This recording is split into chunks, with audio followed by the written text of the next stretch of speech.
Thank you for tuning in to the newest episode of the Time podcast. Today we will explore networking a little bit more. And to do that, I have Richard Taylor, the founder at the Travel Community Hub with us. Richard is an expert in networking, but also community building, and he will share his thoughts around networking and the future of networking post-COVID.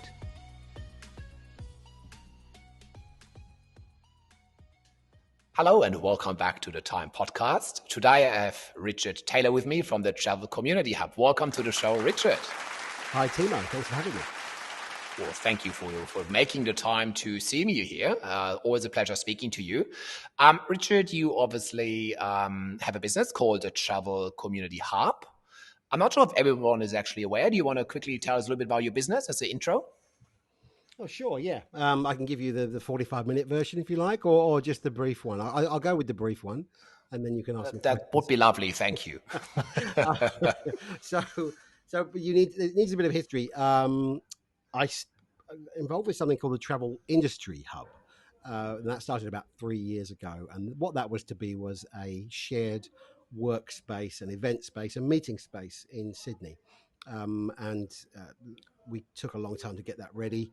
And then we were ready about the time when COVID came along, and then that stuffed that up a little bit. So that's where it began. And when we were promoting that, the whole idea of the place was for people to come there and meet others. You would come there to work or to have a meeting, and while you were there, you would link up with other people that you knew or you didn't know. I might introduce you to people you didn't know, and therefore it was a much better way of working than simply going into some random office in the city. So that's where that began, and the community hub then came out of that. So at the beginning of this year, when we had to let go of the Travel Industry Hub, and that's a project that's on ice that may come back one day. But what are the options? I decided to take it online. So throughout last year, throughout 2020, because people may listen to this in 22, because the time moves on so fast, doesn't it? But in 2020, I started interviewing people, and that started as just something that was small, and it got more and more traction. And by the end of the year, there was quite a few people coming to them, sometimes many hundred live. And that led me to create the community, because people obviously needed that connection with others during this time. And I think perhaps I was one of the only people offering that. So people came along, and it's become a member site. So I also now I carry on with all the webinars and the discussions that I do, but also people are able to join and interact with each other online as well. I think you made an interesting point there. Pre-COVID, you had the office, the co-working environment pretty much that brought people together and have someone actively managing the making contact scenario of it. Then obviously throughout COVID, everything is online, webinars. So what do you believe, first of all, where's your business, or how's the general world going post-COVID in regards to networking? Well, that's I could again take a very long time to answer that, when we all have our own different opinions on what that might be. But I see a world where there's far less in-person interaction, even when the virus has disappeared, because certainly in the next year, 2 years, 3 years, there'll be far less events to go to, and the industry will not be the same. That's an easy one to say, but it won't be the same in terms of getting together. I won't run into you, for example, at as many things as I might have done previously. And that's why, just to go back to the Travel Community Hub, not that I'm giving it a plug, but I've wanted to create my own thing. There's so many Facebook groups within the industry, as an example, but I don't personally love them because they're quite big and you're not really connecting with people. It's more like people shouting their opinions, and it can be a bit in your face. And then the other option, of course, is LinkedIn.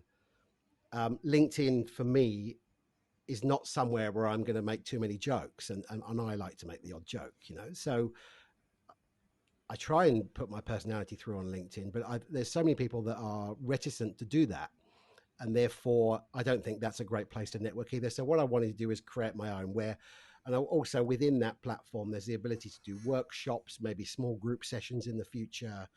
There's an event calendar. So it's something for the right sort of person who really wants to engage with other people. And then in terms of how that, that needs to move through into post-COVID. Yes, there'll be fewer networking events. And also, the people who put on the events will be much more cautious about who they're inviting. So let's just take something from nowhere and say a cruise company is holding an event. In the old days, and I say old days, I mean 2019 and backwards, there might be more scattergun about who they invite, and there'll be some agents perhaps that don't even sell their product there. Now I think that's going to be a much more, if you're invited to something, there'll be a reason for it. And in terms of networking, that means less opportunity to meet random people. You might run into the same old people at the events you do go to, and have that lack of exposure outside of your own individual world. So I don't see that tons of things with people in attendance, but there'll also be a big move to hybrid events. This isn't a surprise to anyone, but the way in which it is done will change.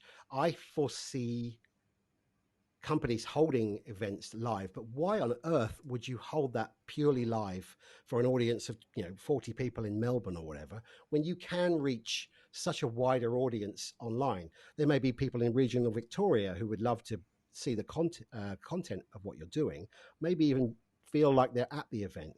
So I can imagine, Timo, you're talking about your hotel in Sydney, but it's also live to people who want to join in, perhaps with someone hosting that online. And that's something I think I might end up doing a little bit of in the future.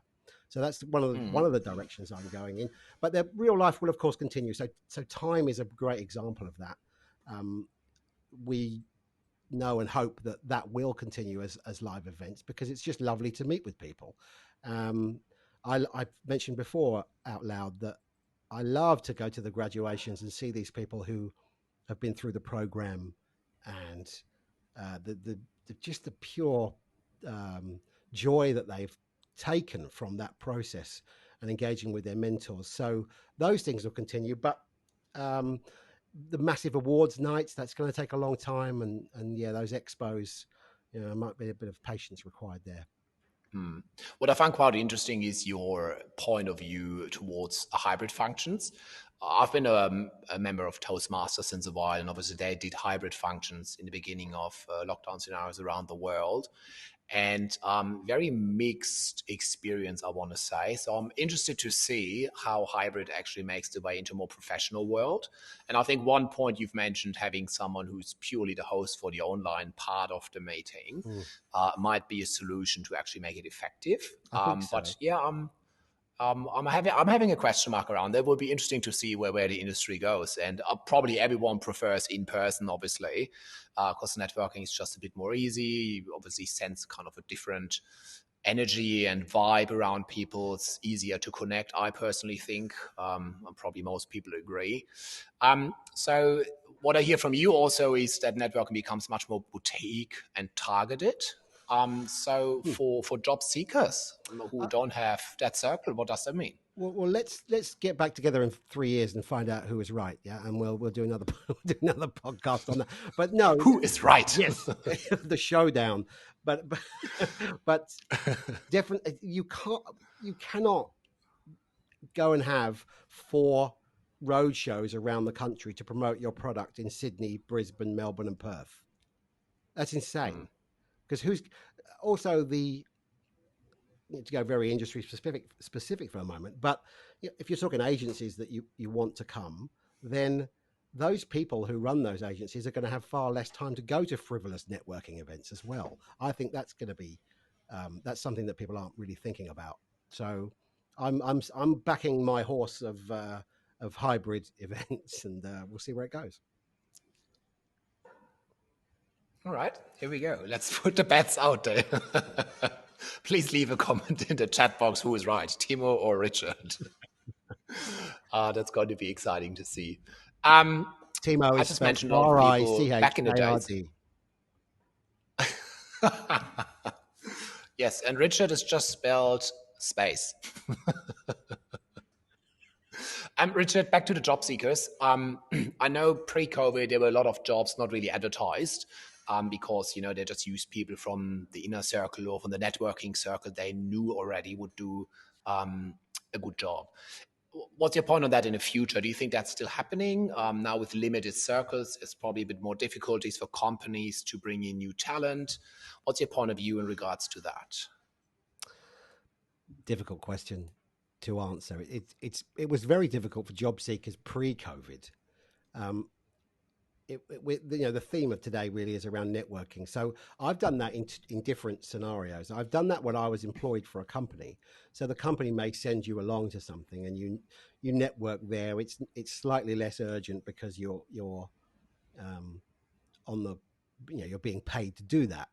But I've also gone along as a startup when I desperately wanted to go there and talk to as many people as I could about my idea and what was going on. So those are very different things. And,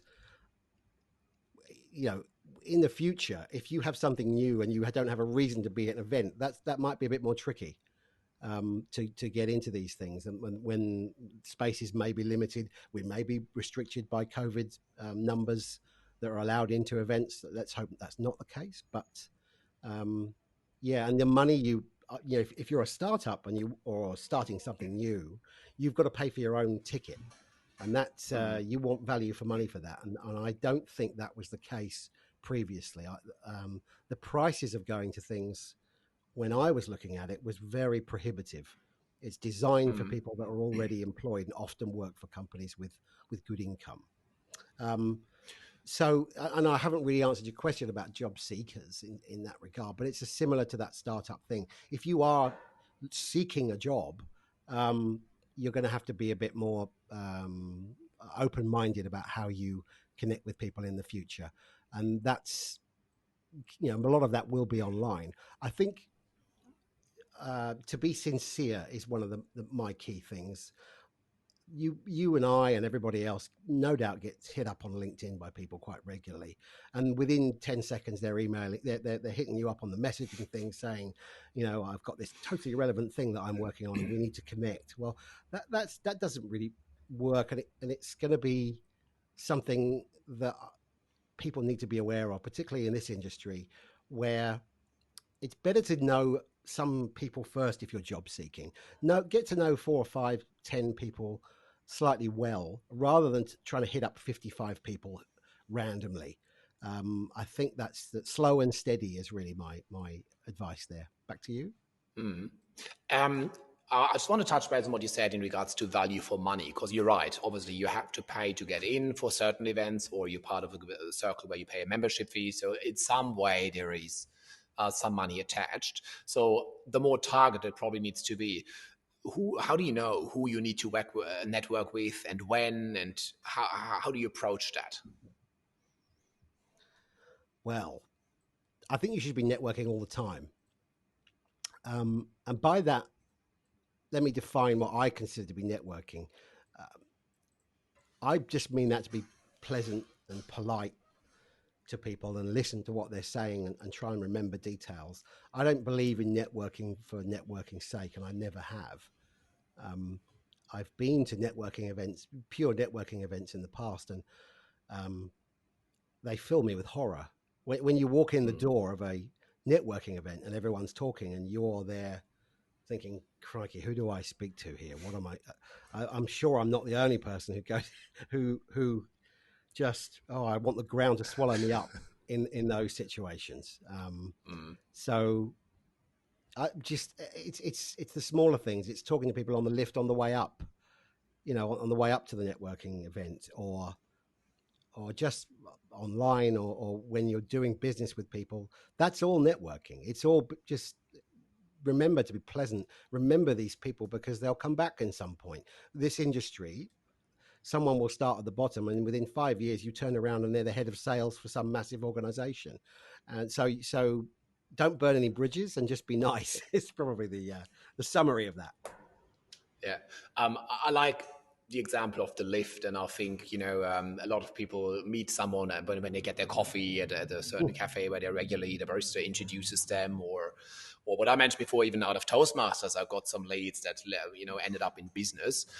Do you have any I don't know, unusual, it sounds a bit weird, that question, but do you have any unusual occasions that you professionally networked?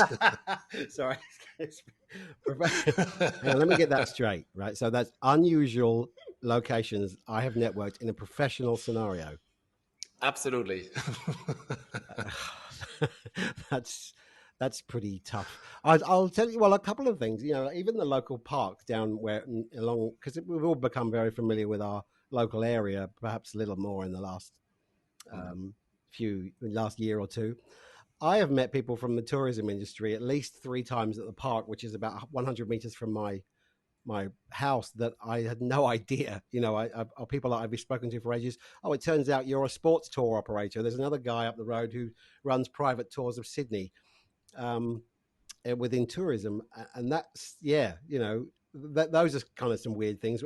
So I'm going to say, whilst pushing children on swings I could probably come out with something weirder and more embarrassing, but that's what I'm going to say officially for this podcast. Thank you. Move on.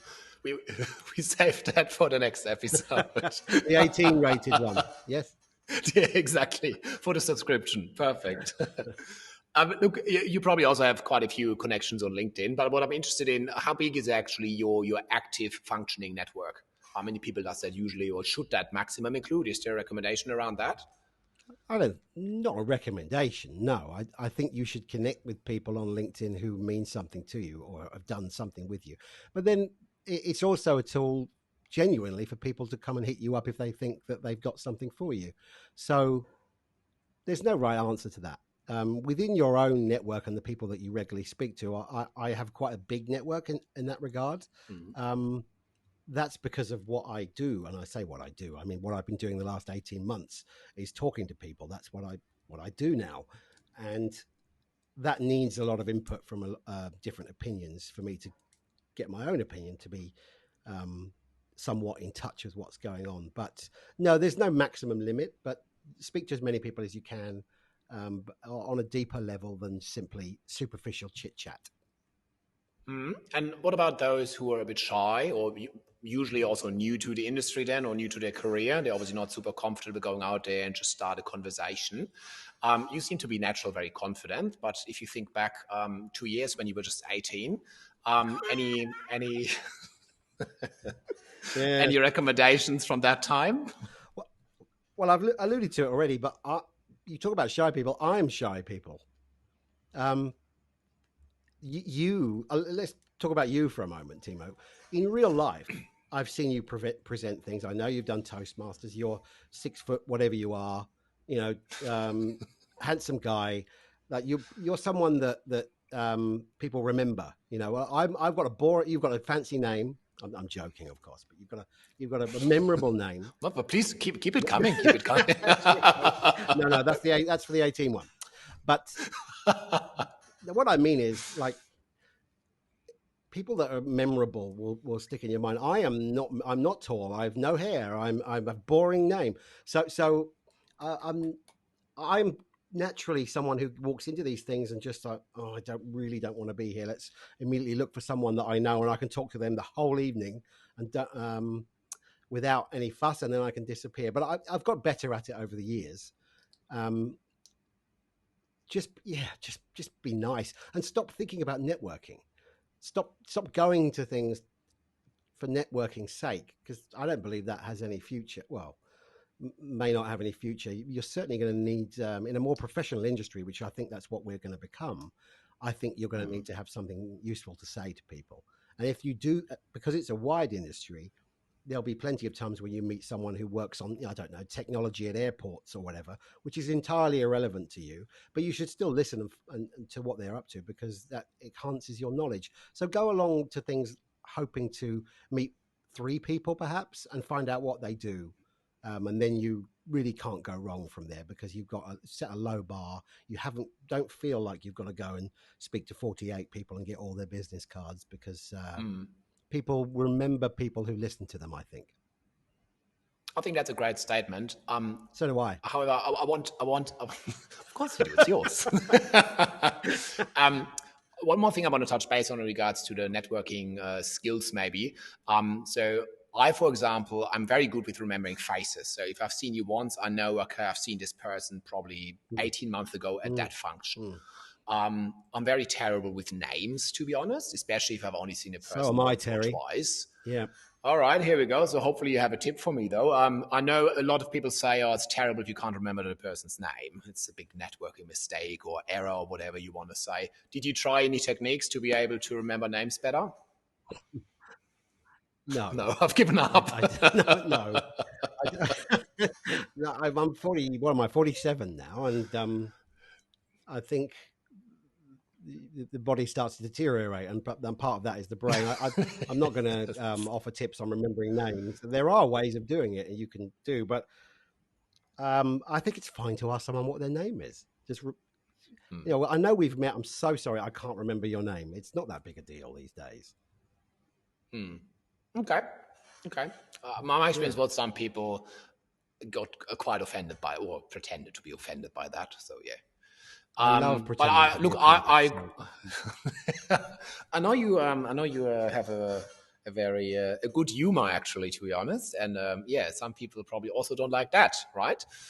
Any other network errors? Yes. Networking errors? Sorry. So, what was the question? Things your wife doesn't like about you. No, the question was,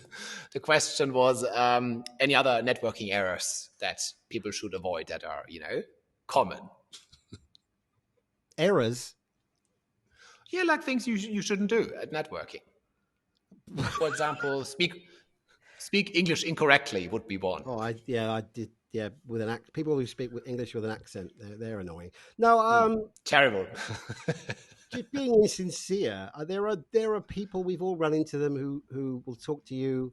They'll immediately ask, find out what you're doing, and they'll make an excuse to move on. And I just really,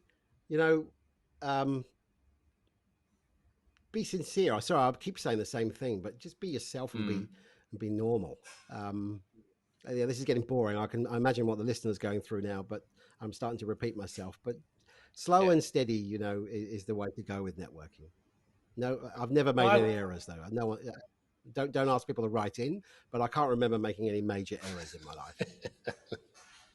Would be interesting to receive a couple of emails now. I'll tell you a quick story. Let me tell you a quick story. Please go for it. I've no doubt that everyone's been in this situation, but I wanted to promote what I wanted to promote what I was doing with the Travel Industry Hub when we were first looking at that. And I went along to a few things, and one of them was called Kappa. So you may know this, and several others will. But Kappa is an event, mostly an airline-related event, and it's corporate buyers and corporate travel people. So not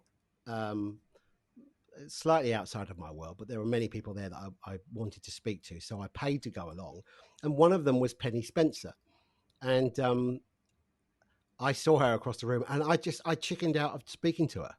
Just at the time, I didn't know her very well, and I didn't know what I was going to say to her. And then in another event I went to where Penny was there, I did go and speak to her, and then I was a bit like, blah, blah, blah, blah. Didn't when you talk to someone and you don't really get across because it was like she was famous, and I know she'll probably listen to this, maybe. Well, she might listen to this, and think get all big headed and that she's a big megastar. But that wasn't the point. It was just that you hold these people in esteem, and you do not want to waste their time. So yeah, that's probably a mistake I've made, is not to just go up and speak to people that I want to speak to. I would recommend that to everyone. Everyone in this industry is nice. Most people are. No, I agree. Everyone is very nice. Most of them. Richard, I actually don't think you're boring or you're not memorable when you enter a room. Quite the opposite. I actually think you're very memorable when you enter the room. So I want to thank you for your input around networking so far. But I have a last question that I love to ask in the end to everyone, because I personally find it sometimes very inspirational, and that is there something that you did buy in the last 6, 8, 9 months for less than $100 that just had a very positive influence on your life? This is quite difficult to answer. I was listening to the previous episode with Angela Middleton, and I forgot you would ask me this, actually. I have to be straightforward and tell you that I have not spent frivolous money for a few years now because of the situation, I've been in. Means that we are exceptionally careful with all the spending that we do. So I can't think of anything at all that I've bought for myself that's been terrific. You will have to let me, I'm going to be the first one of your guests who hasn't got an answer for that one. All right, we saved that for episode 218 plus. Yes, we'll do that. Yes, and it'll be something exceptionally rude. That's great. Can't wait. Anyhow, no, that's totally fine. I will definitely put your details about the Travel Hub community in the little description link box, and obviously your LinkedIn profile so people can stalk you. Also some details about the time, obviously. And we actually have the next time meeting in a couple of days, which is public. For the first time, we have a graduation public because it will be, thank God, the last online graduation before we move back to face-to-face. I'm claiming that as my idea. I've been telling the guys, hold it publicly, let everyone experience what this is all about because it's magical. See, and that's why it's so important to have exchange of opinions and speak to mentors and people who have ideas, because good things come out of that. So I'm not sure if it was yours, but thank you if it was. I think also it's a great idea. Well, I'm claiming it as mine, Timo. So I haven't heard anyone else on your podcast say that it's their idea. Therefore, it's my idea. So if anyone's got a problem, give me a call. All right. I get the copyright team on it. Lovely. Well, thank you so much for your time, Richard. Session you've ever done. Yep. Thank you so much. Thank you for having me. All right. Thanks, Richard. Take care. Okay, mate. Thanks.